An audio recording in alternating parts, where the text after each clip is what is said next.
Iniciamos mais uma edição do Dimensão Total na TV. Nosso programa tem a produção do querido amigo jornalista Ronald Machado. Hoje comigo aqui no programa, Dr. Mourão Cavalcante. Dr. Mourão Cavalcante é médico psiquiatra, antropólogo e escritor.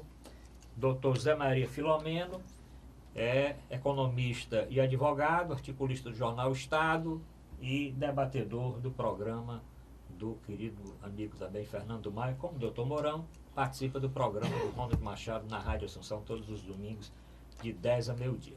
Lembro o WhatsApp do programa, encaminhe sua mensagem. O programa hoje vai ser muito polêmico, mais do que os outros dias. Encaminhe sua mensagem aqui para o nosso programa, que é Fortaleza 85 99925 1122. Para o telespectador rever algum programa, qual o programa anterior, entre na nossa página na internet, portalrudabaixo.com.br ou na página da TV Mais, tvmais.org. Reveja o programa que a partir do primeiro dia de apresentação já está no nosso canal do YouTube. Doutor Mourão Cavalcante, vamos começar falando daquela decisão que chegou na última semana, daquele Comitê de Direitos Humanos da ONU, que gerou uma série de... está gerando até hoje, não sei quantas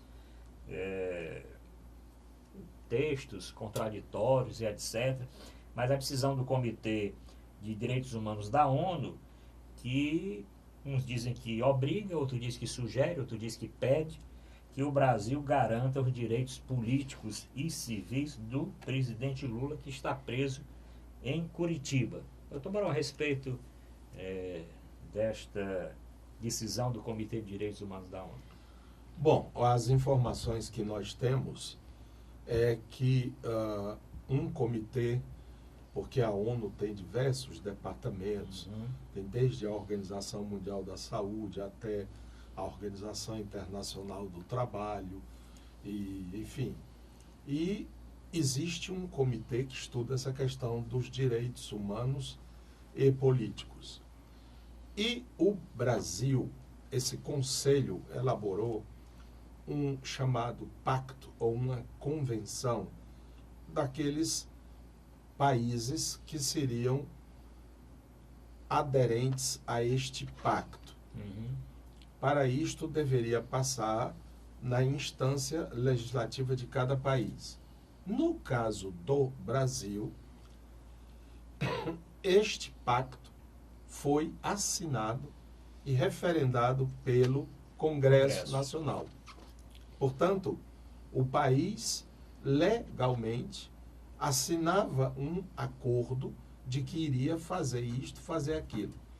Então, baseado neste pacto, esse comitê reuniu-se, provavelmente provocado por alguma denúncia, provocado por algum documento, e emitiu um parecer. Olha, este homem tem direito de participar das eleições, porque apesar dele estar em processo de condenação, porque o Lula ainda não está condenado, a sua condenação não é definitiva, a tal do transitado e julgado. Ainda não é. Portanto, ele teria, segundo esta comissão, o direito de participar das eleições. E vocês, Brasil, que assinaram este pacto, devem obedecê-lo. Irá o Brasil obedecer? Irá o Brasil dizer realmente e libera ou não libera? Não é para soltar o Lula, não. Nem muito menos dizendo que não deve condená-lo. É que neste momento, nessa situação, ele tem direito de participar das eleições, de ser candidato. Está aberto mais um problema, mais uma dor de cabeça para aqueles que cuidam da justiça no Brasil. E esse comitê que gerou muita polêmica aí, porque eu acho que o Itamaraty, né, doutor Zé Maria, o Itamaraty teve uma postura correta, né? O Itamaraty só recebi e vou encaminhar para a justiça. Mas o ministro da Justiça deu uma declaração assim um pouco precipitada, como alguns jornalistas dizendo que era fake news, não sei o quê, que gerou um certo problema. Porque esse comitê ele é formado por 18 membros, que são pessoas de grande capacidade, tal, eleitos inclusive pelos estados signatários, né? São 18 membros eleitos pelos países, né? E o Brasil assinou, não foi só uma vez, assinou e tal, e ainda referendou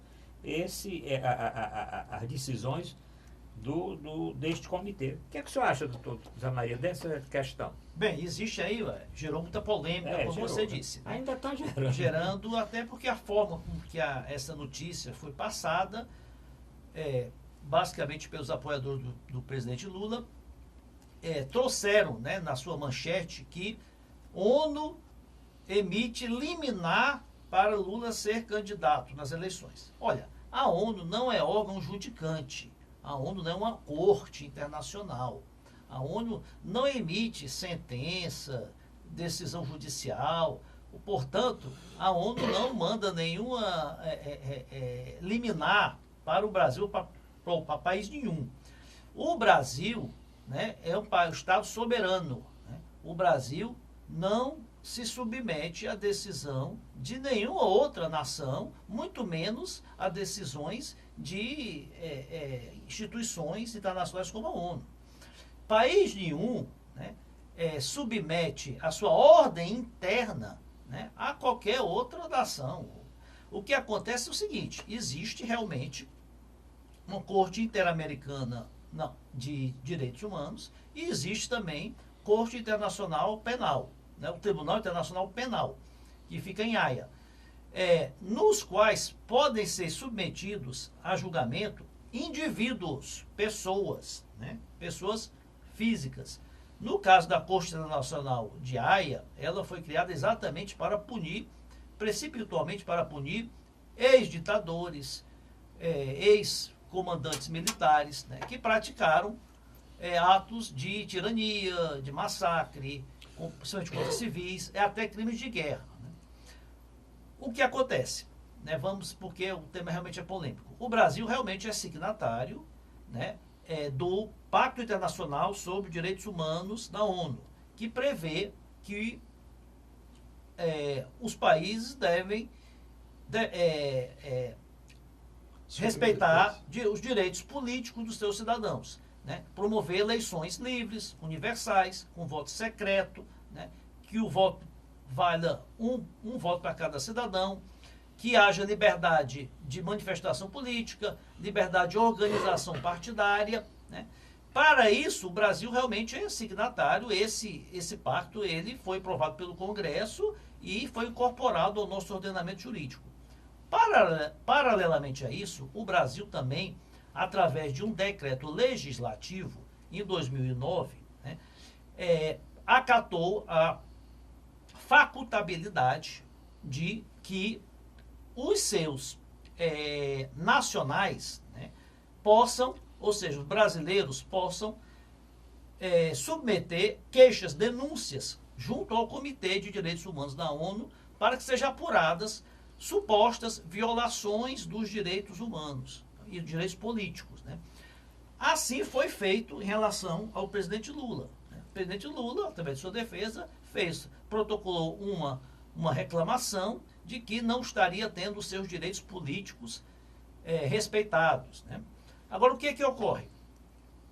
Tanto o Pacto Internacional sobre Direitos Humanos, como esse protocolo que faculta, né, ao Comitê de Direitos Humanos da ONU de receber denúncias, né, ele estabelece algumas condições. A primeira condição é de que tenham se esgotado todas as esferas jurídicas no país de origem. Ou seja, ele só analisa as situações em que a pessoa não tem mais condições de reclamar no seu país. E segundo, de que todas as decisões que ele encaminhar têm de ser feitas pelos órgãos judicantes do seu país, ou seja, no caso do Brasil. Então, o que acontece em relação a essa decisão? A ONU não tem poder nenhum de determinar que o Brasil, que o Estado brasileiro, registre ou deixe registrar uma candidatura do Lula, ou seja, qualquer outra pessoa.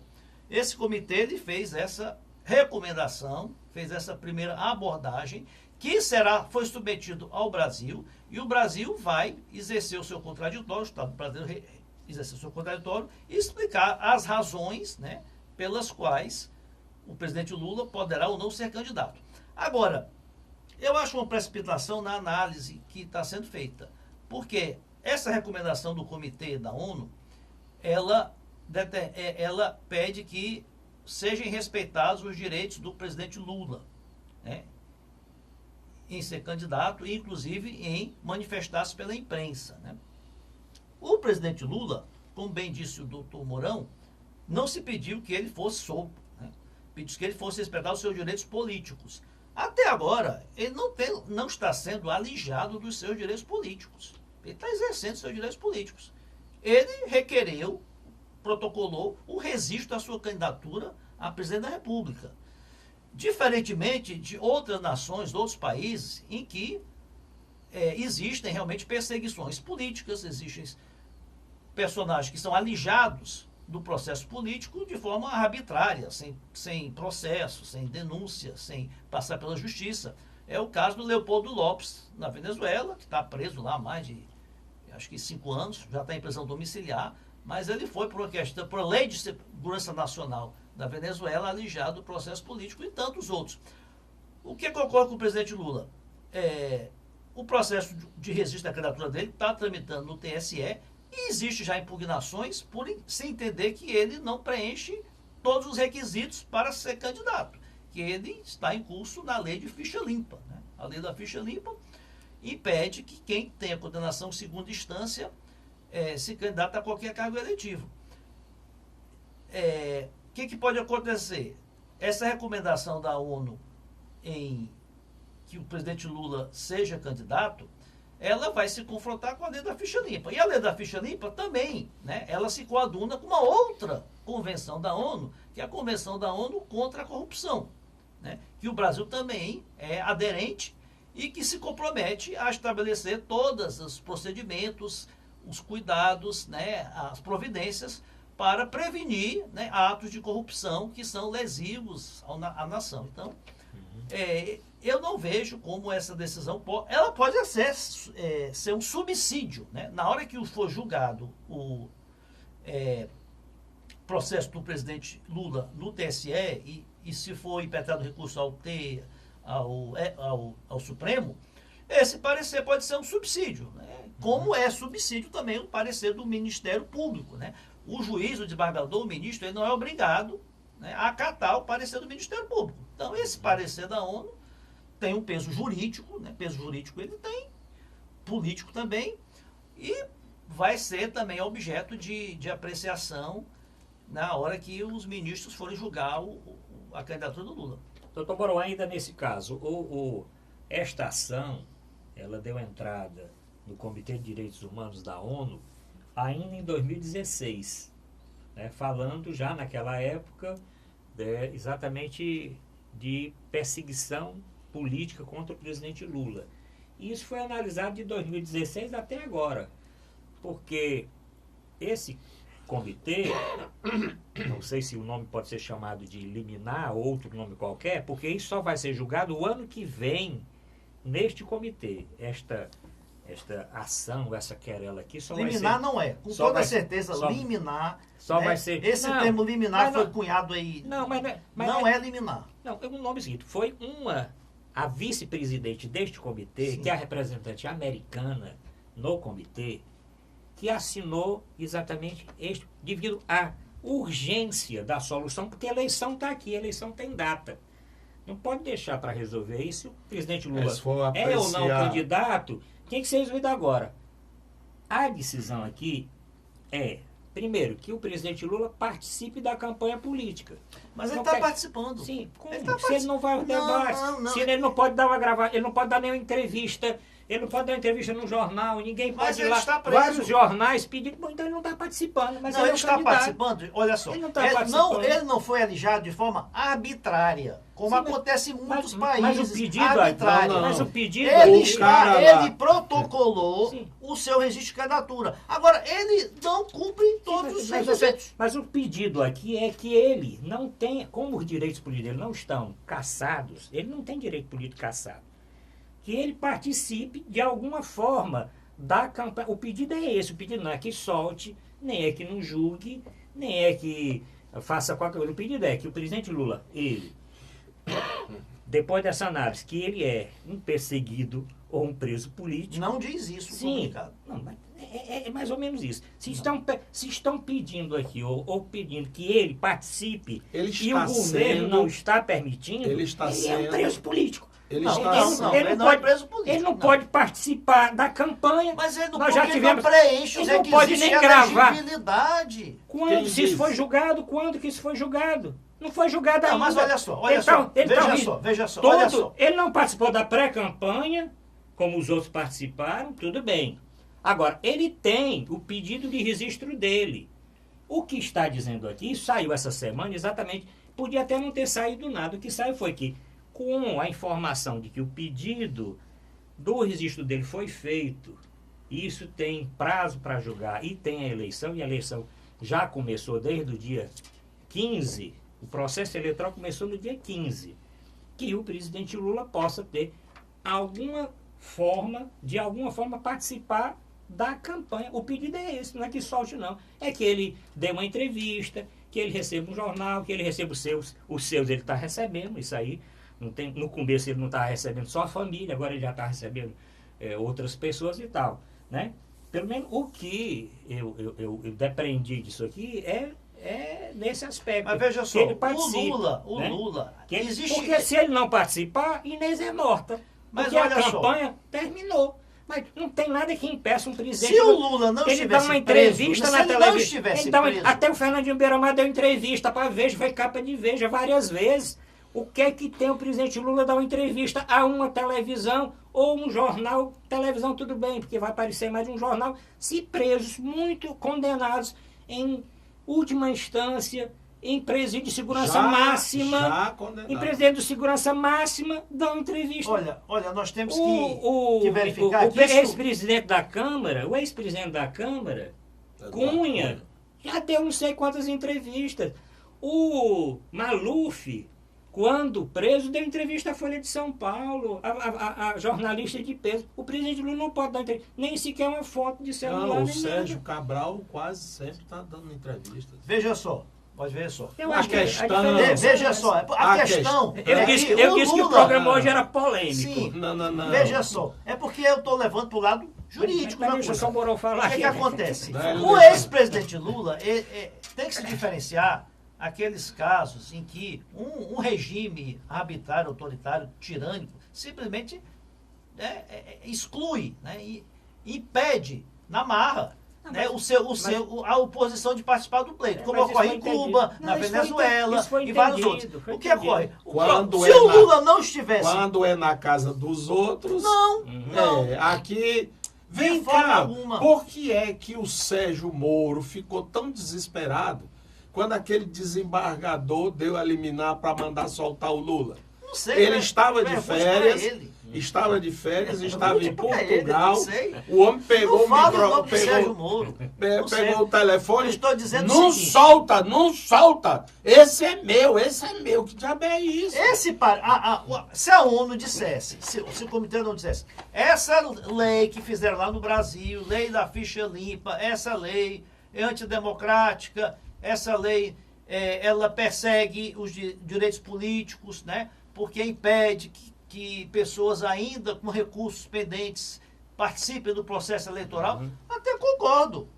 Ela fala assim, abstrato. Agora, por que só pro Lula? E os outros? Se o Sérgio Cabral quiser ser candidato, pode então? Mas é exatamente... Ele pode ser candidato, o Sérgio Cabral? Mas O ele Sérgio... já é transitado. Não, É, não, senhor, não. É, sim. Ó, Doutor mas Mourão, não venha dizer E isso. réu confesso. Transitar, não. Mas E réu mas confesso. Não, ele não é réu confesso, não. Mas, ó, Ele já Não. confessou. Não. Ora, Deixa eu Ele só não ver. é. Mas é exatamente... Ele não é réu mas confesso, exatamente- ele não testou julgado. vamos já Não foi terminar. apreciado pelo STJ, Vamos pelo já STF. vamos terminar já o primeiro bloco. Mas, doutor O Zé Maria, Eduardo Cunha, por Sim. que não pode ser Ó. candidato? Só o Lula. a filha vai e Porque ele está eles- gravando filha. até para a filha dele. Eles não Mas querem. deixa eu ver. Então, Mas olha só, mas o que deixa acontece? eu ver só uma coisa. A ONU não pode A ONU, querer ela se ultrapassar a soberania Não, nacional. Mas a ONU não está ultrapassando a As soberania emissoras, nacional. a Rede TV, Porque quando a ONU entra em Cuba, ou falando de violação de direitos humanos lá Todo na mundo acha Venezuela, certo. todo mundo acha certo. Bonito. Aí a ONU manda Quando é lá na Palestina, não sei o que, a ONU está...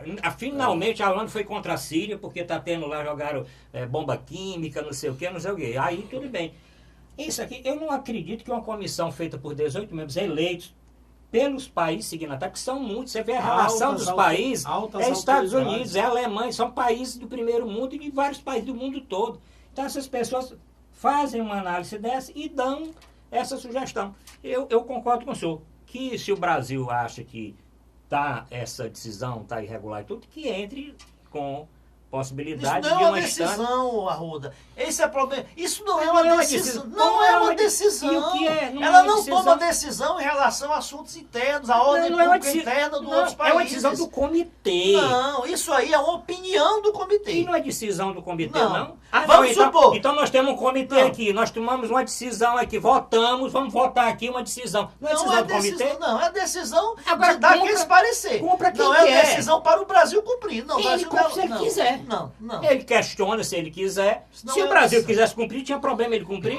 Vamos supor. Se ele quisesse cumprir, tinha problema ele cumprir? Não, na ONU, tinha problema. Eu sou signatário disso aqui tem força, porque de acordo com o decreto legislativo, isso também está incorporado no arcabouço jurídico do Brasil. Não está.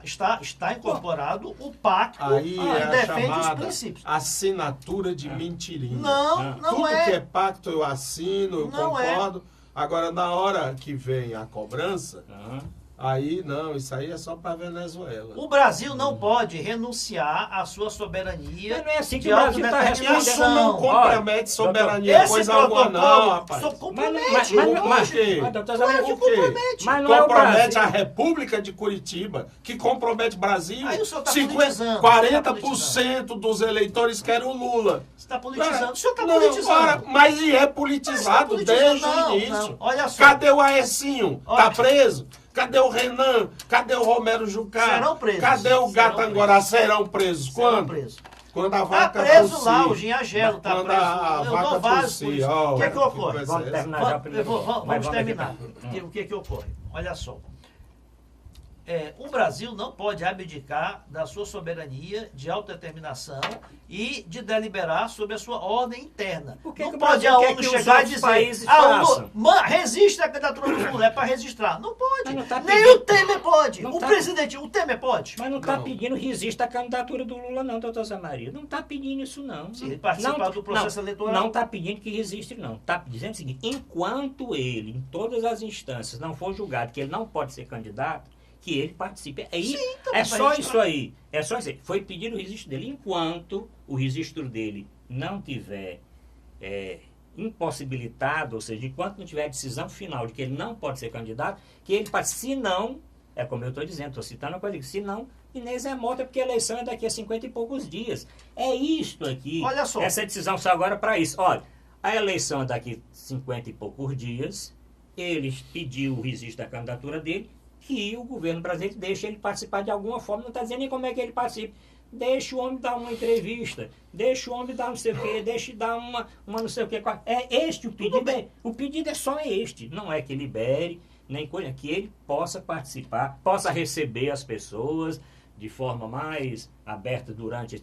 Na hora que a candidatura foi dada, olha, ele não pode ser candidato, vai sair, o Haddad vai assumir, ou quem lá quiser assumir, não tem mais razão realmente de ser no aspecto eleitoral. Pode ter a continuidade dos pedidos que é injusto, que o processo não tem provas, que não sei o quê, e outras instâncias e tal. Tá certo? Agora, a decisão não é do Brasil, e o Brasil cumpre ou não. É uma decisão do comitê. Se o comitê emite uma nota, a própria ONU referenda e divulga. Claro que os interessados divulgaram logo na hora que saiu. Olha só, a ONU... Eles não vão esperar que a Globo divulgue, que a Globo nem divulgou. Eles tentam o documento divulgar, claro. Olha, qualquer pessoa. Primeiramente, a situação é mais grave, porque a imprensa internacional está dando um grande destaque. Na imprensa internacional principal do jornais principais do mundo. Le Monde, de segunda-feira. O New York Times também fez uma longa reportagem sobre esse caso do Lula. Então, é no mundo inteiro a repercussão disso aí. E eu acredito que para o Brasil, para os investidores, isso é um negócio que pega mal. Nós estamos num impasse, vivenciamos esse impasse e essa situação não pode perdurar até o momento das eleições, porque senão o próprio resultado das eleições está comprometido. É isso que o PT quer. Não é. São É as isso. evidências. É deslegitimar o processo eleitoral. São as Em evidências. função da decisão, Posso falar? suposta decisão. Posso falar? Vamos dividir aqui. Posso falar? Democraticamente. O que eu estou dizendo é todas. Não é uma pesquisa, todas. As pesquisas indicam que o Lula, em sendo candidato, tem o dobro do segundo colocado. Então, qual é essa expressão? O que é que vai estar presente no processo eleitoral para representar esta vontade popular? Ela está sendo cerceada. Está sendo cerceada através de uma instrumentalização de um estamento judicial. Hoje as coisas estão cada vez mais evidentes. São muitos os fatos que mostram isso. A República de Curitiba fracassou.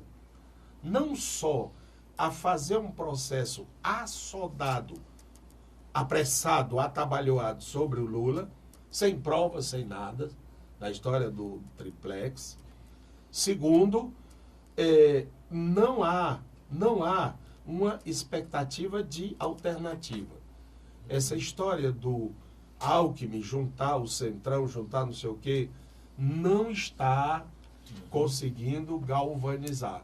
Então a perspectiva é real. E aí é um impasse e nós estamos vivendo esse impasse. Nós vamos terminar esse bloco, senão vamos tirar direto. Eu sei que o nosso telespectador quer beber uma aguinha ali. Eu disse que o programa hoje ia ser... Aliás, à medida que o tempo vai passando... Só uma observação. Em relação à participação do Lula nos debates, Sim. o Lula, né, impetrou recurso na Justiça para participar do debate da Bandeirantes. Foi negado. Não foi nem pelo Sérgio Moro. Foi por outra juíza responsável pela execução Acho que o penal. Sérgio Moro tem mais nada nem a ver com ele, não tem? O debate da Rede TV, Solto, o debate da Rede TV, a própria Rede TV entrou na Justiça para que permitisse que o Lula participasse. Foi negado. Ou seja, são as instituições jurídicas. Foi. No MTV não foi isso. Entrou sim. Não. Entrou. Tenho Na certeza MTV absoluta. estava lá a cadeira do Lula. E aí um dos candidatos sugeriu que tirasse. Eles fizeram a votação e eles disseram, não, tira. Quando eles não tinham nenhuma autoridade para fazer isso. Lógico. Mas Nós o somos Mourão, a Rede participantes. TV entrou na Justiça, ela, a Rede TV, com o advogado dela, para que o Lula participasse. Tenho certeza. Mas nós vamos fazer o intervalo, depois nós vamos voltar ainda a conversar, porque o doutor Mourão falou das pesquisas, tem uma pesquisa agora que saiu, o doutor Zé Maria estava me mostrando, eu também cheguei a ver, uma pesquisa agora dessa semana, que mostra exatamente essa diferença e chama a atenção de uns candidatos que estão lá por trás e não estão conseguindo subir. E nós vamos falar da campanha dos outros candidatos. Falamos muito do Lula até agora. Aliás, o Lula apareceu até na mão, doutor, nós vamos falar daquele debate, né? Foi não, Porque Bolsonaro. Bolsonaro, pois é. O Bolsonaro, quer dizer, levar o Ayrton, bota essa mão aí para os nossos ouvintes, para o nosso telespectador. Levar uma cola na mão. A gente não traz aqui pro programa, Sim, rapaz. mas tudo bem aqui. Trazemos nossos alfarrábios aqui. Não, quando o ele que quer chama a isso, atenção, né? o que chama a atenção é o que estava Tá escrito, anotado. né? É armas, Pesquisas, armas e Lula. Só que o Lula maior tinha um mais na destaque, frente. o maior destaque era Lula, letrona maiúscula, bem grandona. Letra maiúscula. É um exatamente. fantasma. Caixa alta. fantasma. Mas nós vamos voltar daqui a pouco para falar das pesquisas e também do último debate que aconteceu. E vamos chegar na política local, porque tem pesquisa também aqui local. E eu quero saber, doutor Mourão, estão tentando impugnar a candidatura do general? Tem motivo para isso? Vamos já conversar a respeito desses assuntos e outros mais daqui a pouco.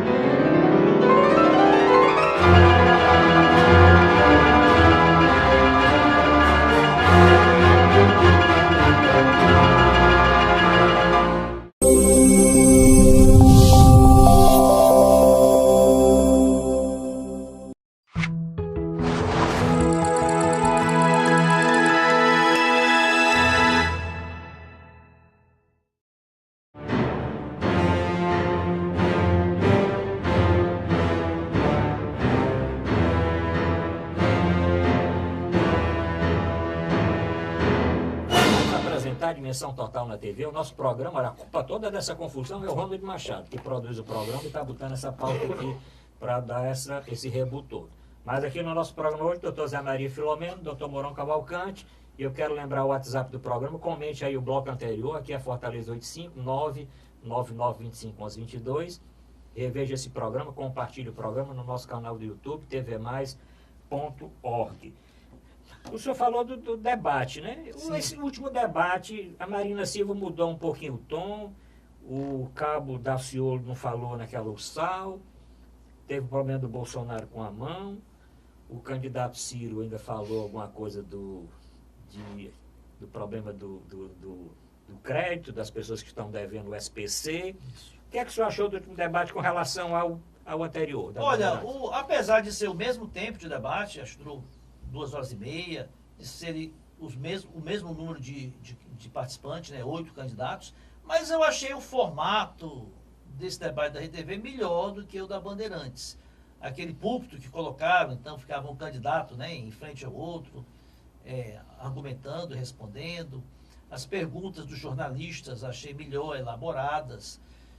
E gostei mais desse debate do que do primeiro. Agora, a essência dos candidatos é a mesma, né? Então, o Bolsonaro sempre se degladiando, né, com os interrogantes, e a Marina também foi até um pouco mais incisiva com o Bolsonaro. O Alckmin, o Meirelles, naquele tom professoral, parece estar dando uma aula, uma palestra. O Ciro, bastante afirmativo, bastante propositivo, sempre tentando mostrar números, dados, informações, né? Os candidatos chamados extremistas, o Boulos e o cabo Daciolo, também aquela mesma tática de desqualificar a política atual e se colocarem como renovação, uma verdadeira renovação. São candidatos que não tem que se defender de nada, né? Porque nunca estiveram no governo, então são só contestadores do status quo, diferentemente do Alckmin, que foi governador, do próprio Meirelles. E eu achei que o caminho é esse, né, dos debates. Eu acho que a propaganda eleitoral vai começar agora, dia 31, mas é aquele monólogo, né? O candidato só se elogiando e tentando desclassificar o concorrente. Mas achei bom o debate. Espero que tenha mais debates, né? Infelizmente, não serão muitos os debates até o final da campanha. Doutor Mourão Cavalcante, o senhor teve a oportunidade de ver trechos do debate ou debate? Tem uma coisa que eu gostei, foi aquela de um ficar ao lado, em frente ao outro, né? Né? Quer dizer, naquela rodinha ali, inclusive, quando o Bolsonaro estava perguntando para o cabo Daciolo, o pessoal do fundão ali estava meio assim, achando que o negócio não ia dar certo ali. Mas, doutor, o que você achou desse último debate? É difícil, né, você conseguir, com tantas pessoas, criar um ânimos, né?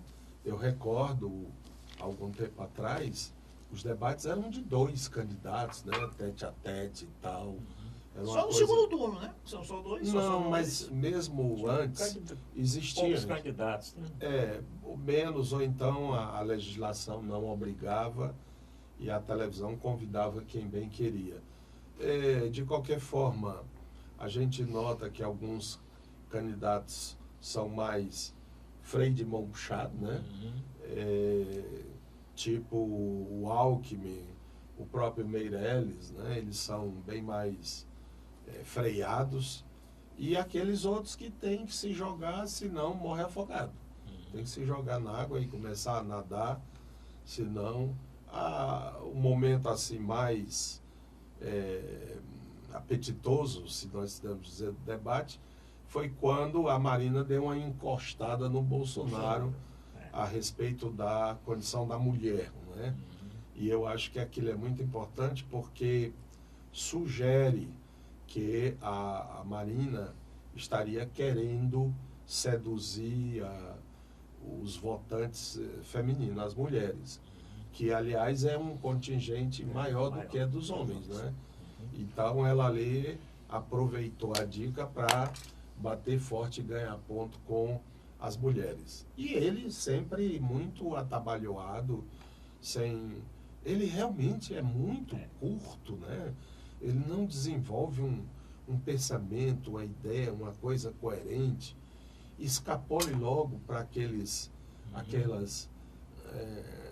coisas, comunista, não sei o quê, falta de moral. Aliás, falando em comunismo, ele disse que a ONU é cheia de comunistas, né? E outro termo que eu não vou proferir aqui, que se for eleito presidente vai tirar o Brasil da ONU. Sabe? E já depois desmentido que ele vai construir, vamos falar aqui, ele ia construir um muro entre a Venezuela e o Brasil, mas depois ele desmentiu, não era bem um muro. Ele ia construir outra coisa lá. Não era deve haver um controle, mas muro, isso é por trás, mas foi divulgado como se ele tivesse... agora convenhamos, no atual momento, a mídia nacional já mostrou um mal-estar com o Bolsonaro. É verdade. Onde a imprensa pode pegar no pé dele, pega. E ele sempre deixa um pé disponível para ser derrubado. Né? Doutor Mourão, tem essa pesquisa, vamos falar de uma pesquisa CNT-CNDA, uma pesquisa agora dessa semana, e o resultado foi o seguinte: o ex-presidente Lula 37,3%, Bolsonaro 18,8%, Marina Silva 5,6%, o Alckmin 4,9%, Ciro 4,1%, o Álvaro Dias 2,7%, Bolo 0,9% e outros lá, Meirelles 0,9%, Amoedo 0,8%. Quer dizer, esses candidatos, doutor Zé Maria, apesar dos debates, apesar de, principalmente o Alckmin aqui, quer dizer, o Alckmin com 4,9%, não é muito distante não, porque o Bolsonaro com 18%, o presidente Lula com 37%, porque não foi feita simulação sem o ex-presidente Lula, porque o que é que foi feita a simulação aqui? Os candidatos que foram registrados. Então, não tinha que retirar, fizeram simulação de segundo turno, né? Entre eles aqui tem várias simulações de segundo turno. Inclusive o presidente Lula ganha de todos e com a possibilidade de ganhar aqui, se realmente for candidato, no primeiro turno. Mas o que é que o senhor achou dessa pesquisa? O debate não mexeu ninguém aqui. Quer dizer, o Bolsonaro conseguiu segurar o pessoal dele. O presidente Lula parece que quanto mais encrenca tem, mais ele aparece e fez foi subir de acordo com outras coisas. O que me surpreendeu nessa pesquisa foi que, enquanto o presidente Lula tem 20, pouco por cento na espontânea, ou seja, quando não são apresentados os nomes dos candidatos, o Bolsonaro tem 15% na espontânea. Achei um número muito alto, né, na espontânea para o Bolsonaro. Geralmente, o que dizem os especialistas é que aquele voto espontâneo ele não muda mais. Dificilmente ele retroage. Então, em tese, aí o Bolsonaro já chegaria ao final da eleição com 15%, né, que é muita coisa. Né? No mais, não há muita alteração. Surpreende o Lula continuar liderando nesse patamar aí de 35%, até subiu em relação à última pesquisa, embora a CNT faz tempo que não fazia pesquisa. E o Alckmin também de não reagir, né? Apesar de todo o apoio do chamado Centrão, ele está aí com 40% do tempo de televisão, o Alckmin não consegue decolar. Eu temo até o Bolsonaro, eu tenho conversado com muitas pessoas assim, e eu vejo simpatizantes do Bolsonaro em todas as camadas sociais, né? Tanto dos mais humildes como até de pessoas aí das classes A e B. E não tenho visto nenhuma inclinação pelos demais nomes, né? Então, eu acho que a eleição ela tende a estar polarizada aí, entre o candidato ou Lula, ou o candidato que vier a substituir o Lula e o Bolsonaro. Doutor Mourão Cavalcante, essa pesquisa saiu recente, outras devem vir aí, mas o que é que o senhor achou dessa pesquisa? Bom, ela indica mais ou menos o que já vinha sendo conversado ou dito, né? Na realidade, se tiver de acontecer alguma modificação, esta será após o início da propaganda nos meios, na rádio e televisão. Por enquanto, eu acho que o perfil é esse e Só o Lula que está crescendo, justamente porque eu acho o maior eleitor do Lula neste país chama-se Sérgio Moro. O cara é Lula até a medula, sabe? Quer dizer, quanto mais ele bate, mais o Lula cresce. Quanto mais ele mostra aquela carranca dele, parece ser uma carranca do São Francisco, né? Mais o Lula cresce. E aí fica esse impasse, como é que o Lula cresce, como é que o Lula tem essa porcentagem e não pode ser candidato, e é bandido, e é corrupto, e é isso e é aquilo. Será que o povo gosta de gente assim? Aliás, o senhor falou do Sérgio Moro e do Lula. Sim. O Sérgio Moro tomou uma decisão, acho até interessante, até inteligente, até coerente, que ele adiou todos os depoimentos das testemunhas e das partes do processo que envolve o sítio de Atibaia, né, para depois das eleições.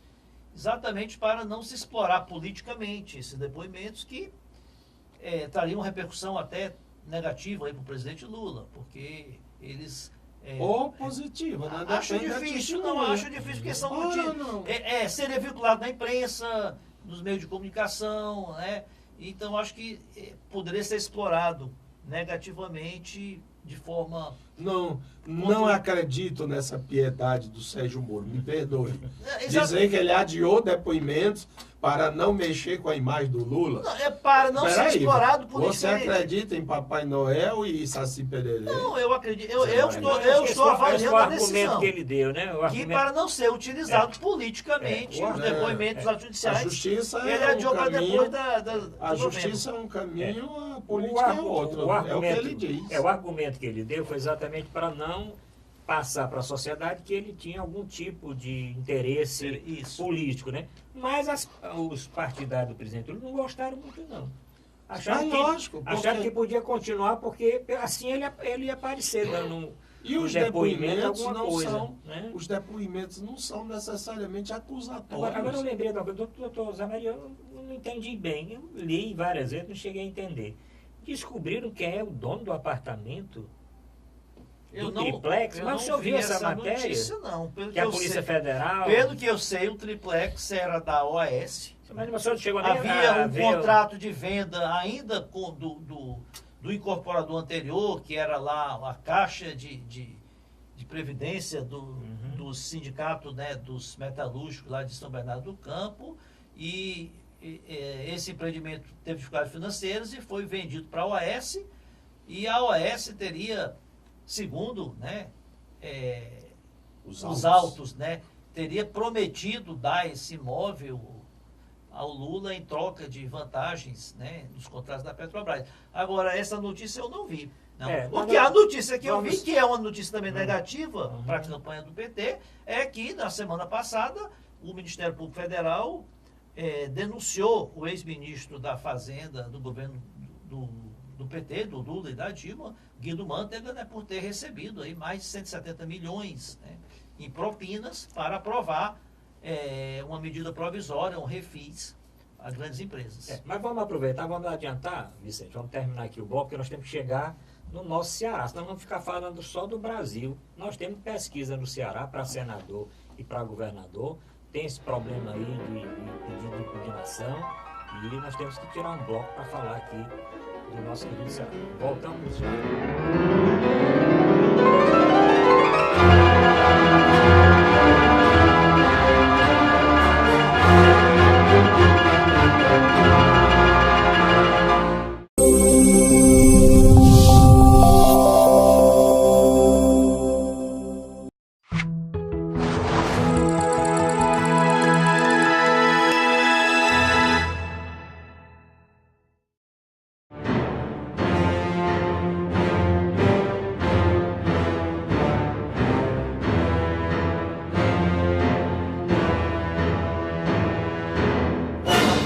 Dimensão Total na TV, programa que tem a produção do querido amigo Ronald Machado. Encaminha a mensagem para o WhatsApp, aqui é Fortaleza 85 999 25 11 22. Bem facilzinho, 999 25 11 22. Quer rever um programa anterior? Tem problema, entra na página da TV Mais, tvmais.org, tem um canalzinho lá, canal Dimensão Total. Tem todos os programas desde 4, 5 anos atrás, tem todos os programas postados lá no canal da TV+. Quer programa mais recente? Entra no nosso portal na internet, está postado lá. TV Web tem o último programa postado, pode assistir o programa e rever também os programas anteriores.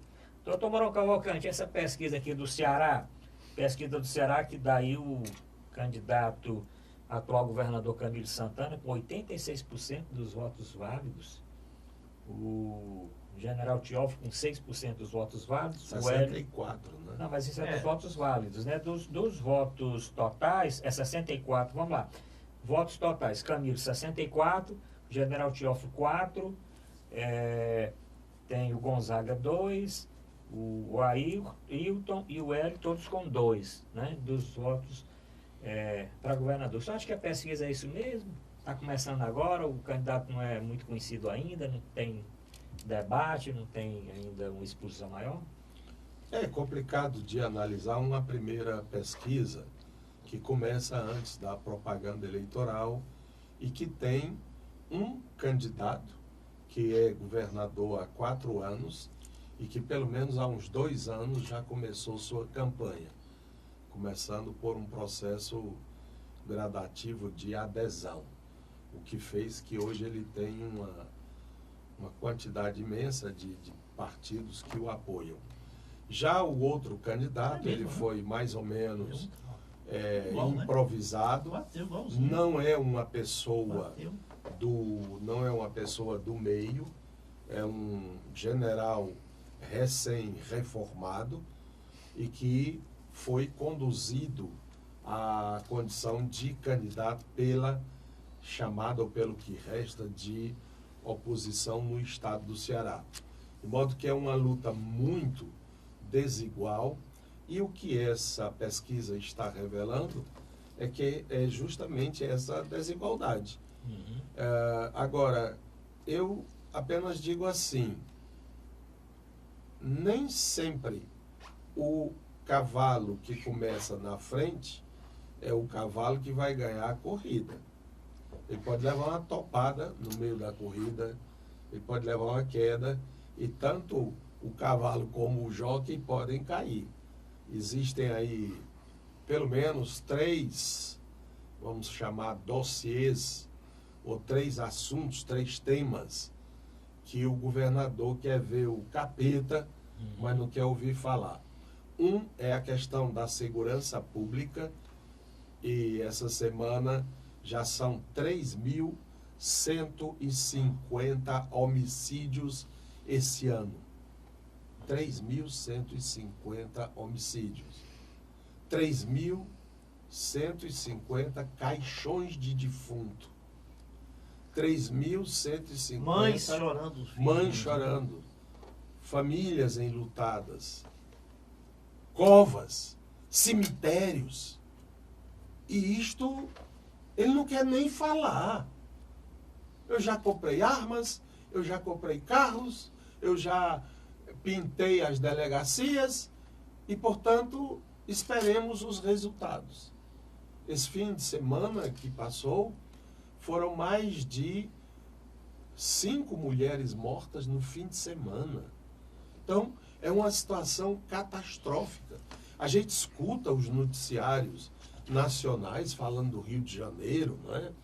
Que lá, violência, não sei o quê, que exigiu até intervenção militar do Exército, mas proporcionalmente o que está acontecendo no Ceará é quase que o dobro do que acontece no Rio. E ninguém vê uma autoridade pública falar disso. O governador foge como o cão da cruz. E aí a segurança, nós estamos envidando nossos esforços, nós agora contratamos mais 600 soldados. Acho que pegar um homem, botar uma farda e dar uma arma, isso é um agente de paz. Esse é um tema polêmico, sobretudo quando as facções resolvem se manifestar. Aí é 10, 15, 20, 30 ônibus, porque no cotidiano essas facções continuam matando e se entrematando. O segundo dossiê muito grave é o saco de gados. você tem o Ciro e o Ivo, do comando dos Ferreira Gomes, que apoiam e estão abraçados com Eunício. O Ciro tem ódio. Quando é que isso aí vai ser acertado? Né? E tem alguns outros Já que está acertado. Já está acertado? Esse é um morde, outra sopra. Ah, É.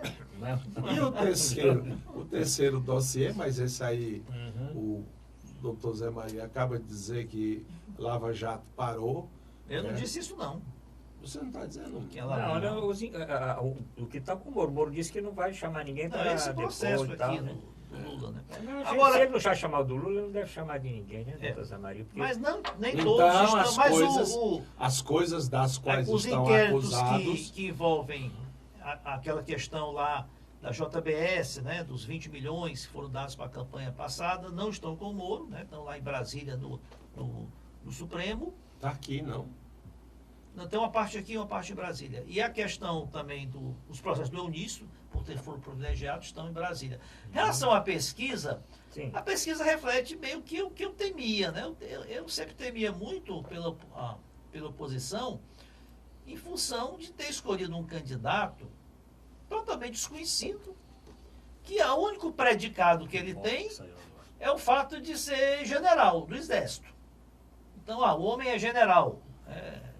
Vai ser bom para resolver a questão da violência, da segurança pública, como disse o professor Mourão. E, para se tornar conhecido, num prazo muito exíguo. Nós estamos na eleição mais curta da história, né? Vão ser só 40 e poucos dias de campanha. E sem estrutura partidária, né? A oposição, ela conseguiu aglutinar somente um partido ao PSDB, que foi o PROS. Ou seja, vai ter um tempo de televisão muito menor que o Camilo Santana, poucos prefeitos, ou seja, pouca estrutura política no interior e em todas as regiões do estado para divulgar o nome, fazer campanha. Então, acho a missão muito árdua e essa primeira pesquisa reflete isso. Agora, a pesquisa causa uma certa estranheza pelo seguinte, que o candidato, né, o general Teófilo, só é conhecido por 17% da população, sobre a pesquisa, mas tem 30% de rejeição. Aí eu não entendi aí essa matemática, né? Como é que não conhece e rejeita? Rejeita, né? E outra, apesar dele ser pouco conhecido, mas ele vem sendo exposto na imprensa, rádio, televisão, jornal, e já há uns 3, 4 meses. E ele ter só o dobro das intenções desses outros candidatos, que quase nenhuma exposição teve. Né? Esse Hélio Góes tem 2%, e esse Gonzaga 2%, e o general ter só o dobro deles, é que eu acho estranho, né? De qualquer forma, é candidato do PSDB, que é um partido que tem realmente uma ramificação, governou o Estado aí por 20 anos, tem o senador Tasso Gereissati aí fazendo campanha direto aí com o general, e deputados federais, alguns prefeitos, né? Não no número do que o Camilo tem, mas estranha essa desproporção, né? Desproporção muito grande, né? De 64% para 4%. Bom, doutor Manuel, o senhor citou aí o Senado, né? A pesquisa do Senado apresentou os seguintes números. O ex-governador Cid Gomes com 55%, o senador Eunício 37% e o Girão com 9%. E a doutora Mayra com 6%. E, com 7%, o pastor Pedro Ribeiro tem 7%. A doutora Mayra com 6% e outros mais embaixo. Senado, o senhor acha que pode ter aí alguma coisa? Porque está mais um pouquinho apertado, né? Mas a máquina é pesada, não é? E esse cenário, se ele tiver de sofrer alguma mudança, será em função da propaganda eleitoral, porque não é só eu sou o general. O PSDB, junto com o PROS, eles têm um tempo razoável para apresentarem suas propostas. E olhe, o impacto dessas mídias é um negócio impressionante. Eu já falei aqui uma vez, não é?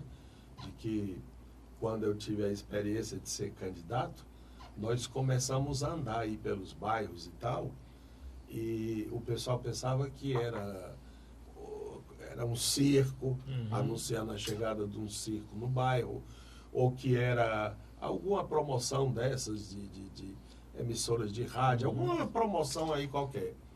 2 ou 3 dias depois que começou a campanha na televisão, todo mundo já sabia. Ah, é o fulano, é o ciclano, é o candidato, não sei o que e tal e tal.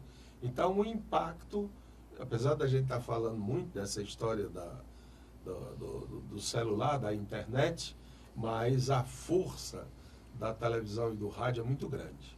E elas vão mexer com isso aí.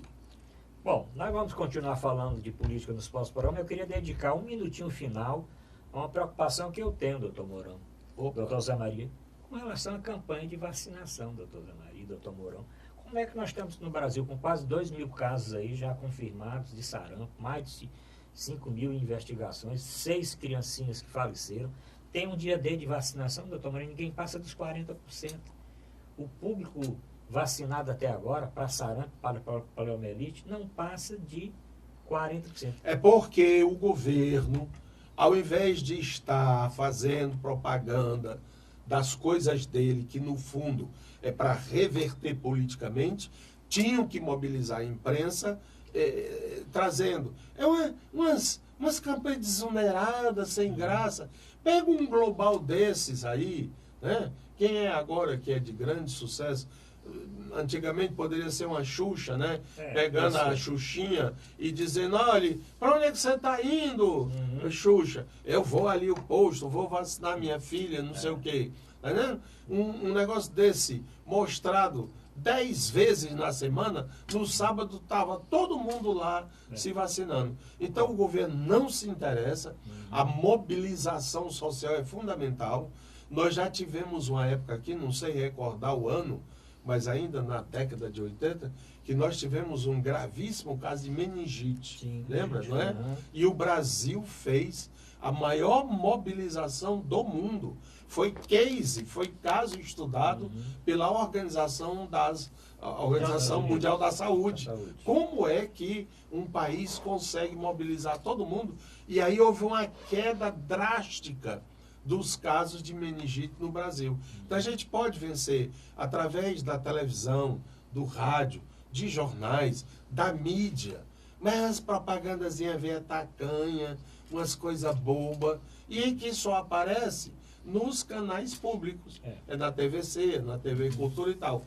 Porque as outros canais, ele está dizendo, construção do posto não sei o quê, inauguração da praça não sei de quê, inauguração da areninha não sei de quê, não sei de que lá.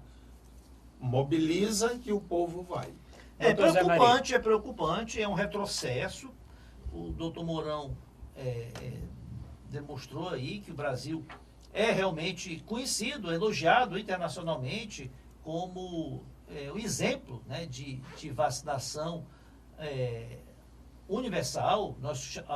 Um território continental como nós temos, com regiões como a Amazônia, difícil acesso, mesmo assim o Brasil, as campanhas de vacinação do Brasil alcançam aí quase 100%, e agora tem que se estudar os motivos de que a presença, né, da vacinação está tão exígua, né? Acho que tem que se investir na divulgação e, se for o caso, até tomar algumas medidas coercitivas. Olha, só recebe Bolsa Família se apresentar a cartão de vacinação, só recebe...